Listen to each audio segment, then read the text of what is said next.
Today is day 155, Life Design Flaw, Hard Coding. So when I was younger in my career, I was teaching computer science. And so I decided to, I had lots of smaller software development contracts that I was doing that I would oftentimes put students or other people I found to work writing software. Now, I only had a few contracts. It wasn't a major effort, but I did learn a lot.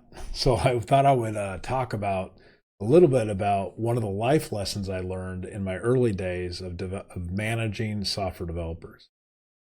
So there's this concept called design patterns or design flaws that are common and very repeatable in software development practices. One of those that's very common is this pitfall of hard coding values, thresholds, credentials, or anything that's variable into your code base. The reason why is it's very problematic when you compile the code and have to go back and edit it, or it moves to a different environment or into a different condition, and therefore requires a lot of manual effort to fix it. Now, this may sound obvious today. I mean, software develops so rapidly and is in such a,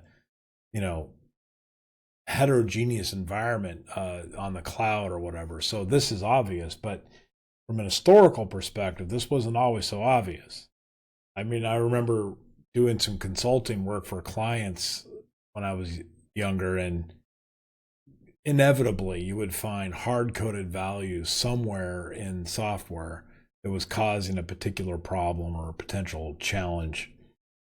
So anyway, there you go. That's my personal anecdote about this. So hard coding is definitely a bad practice and shouldn't be done. I think everybody knows that. But this applies to your own personal life. Let me talk about why.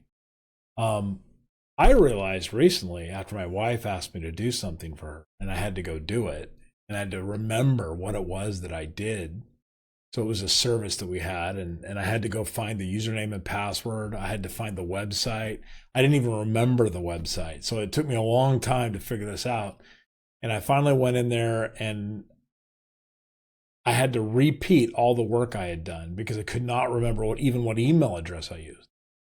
So all of this stuff was written down somewhere, hard coded, but not in an accessible format to me. So this was extremely limiting and inefficient to do this over and over and over again. So that really got me to thinking, if I were to outsource something, like if I were to hire somebody to do something for me, it would force me to actually figure out all the steps that person would have to do in order to accomplish the task. And I would have to remove any hard-coded values out of that so that they would know what they are. Like I couldn't rely on my brain to remember the password. I would have to write that down and put that in a place where people could access and reference it.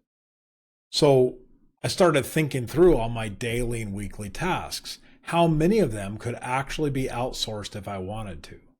And I realized that hardly any of them. I'm like the hard coding programmer from yesterday. I have a lot of job security. Nobody can fire me in my family because if they got rid of me, nobody would remember any of the passwords or nothing. So I was like, this is not good, right? But why is it not good? Well, it's not good because there's little precious things I hold on to, processes that I hold on to that I think that are easy because they're in my head, but in reality, they're not that easy. So I started thinking through a couple of the things that I was doing. All right, bill pay.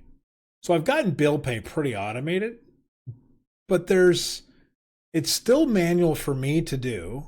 So there's that. And then secondly, there's 5 or 6 annoying bills every month that have to be dealt with outside of bill pay. And those are hard coded. It's a process that only I know. And the values for getting into this are only what I know. So now there's a way for me to solve this problem. In fact, I even bought software to solve this problem. So I have like this, automatic password recording software that I can use for this purpose. and it actually will automate certain logons. So I could have it automate logons to these sites so that I could literally have somebody do it for me if I wanted to.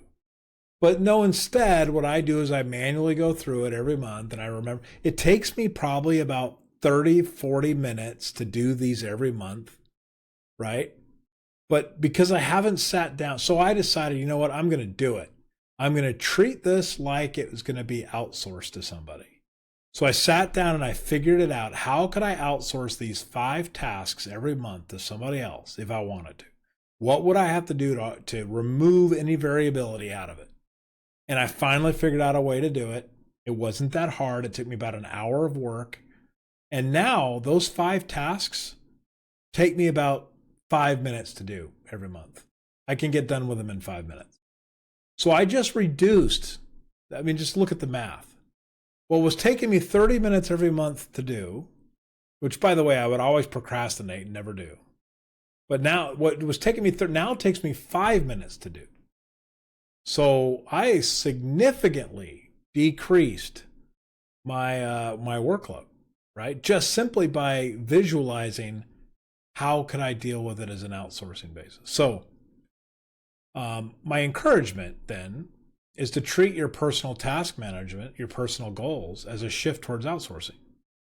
Even though you may not actually outsource it, right? You may want to think that through. What could I do to simplify this process? And what am I holding on to that's so precious, right? That I could just easily give up that hard-coded value, not have to deal with it anymore. So I think this is a path to greater efficiency and clarity by figuring out what would I do if I had to outsource my life, what would I do to do it? Thank you.